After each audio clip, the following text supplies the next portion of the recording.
আসসালামু আলাইকুম কৃষি বান্ধব বাংলাদেশ ইউটিউব চ্যানেলের পক্ষ থেকে আজকে আপনাদের মাঝে নতুন একটা ভিডিও নিয়ে এসেছি, যেটা হচ্ছে মরিচের চারা। আমরা বিশেষ করে মরিচ অর্থকারী ফসল হিসেবেই আমরা গণ্য করে থাকি, কারণ এই মরিচ এমনই একটা জিনিস, মরিচের চারা কিন্তু রোপণ করতে হয় আগে চারা বীজ তৈরি করে।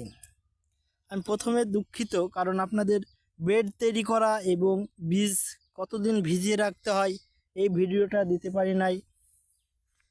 তবে পরবর্তীতে তোমাদের জন্য আবার নতুন ভিডিও আসবে, বেড কিভাবে তৈরি করবে। এইভাবে বেড তৈরি করে দেখো কত সুন্দর চারা বের হয়েছে, মরিচের চারা।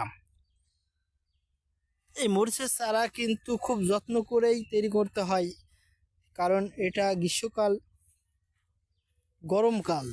এই গরমের সময় চারাতে অনেক পরিমাণ পানি সেচ দেওয়া লাগে, না হলে কিন্তু এই চারা বের করা যায় না। এবং চারা যদি যত্ন ভালো না হয় তাহলে কিন্তু মরিচের চারা তৈরি করা যায় না।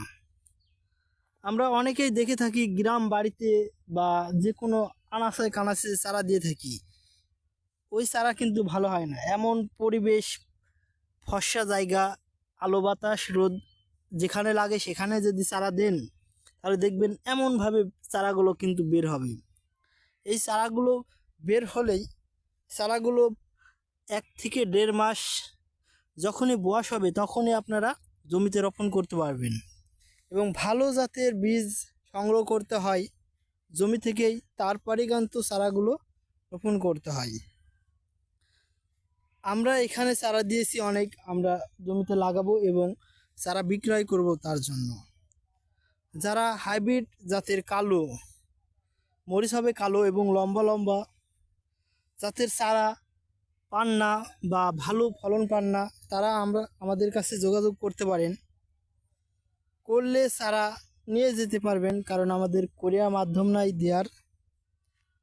যাদের প্রয়োজন তারা মেসেজ করবেন, মেসেজে রিপ্লাই দিব ইনশাল্লাহ চারা নেওয়ার জন্য। দেখতে পাচ্ছেন যথেষ্ট পরিমাণ চারা আছে, কারণ আমরা 5 থেকে 6-7 বিঘা জমির চারা নিজেরাই লাগাবো, এর জন্যই বেশি চারা দেওয়া। এবং চারাগুলো আমারই কিন্তু বাছাই করে মরিচ রাখার পরেই এই চারাগুলো দেওয়া।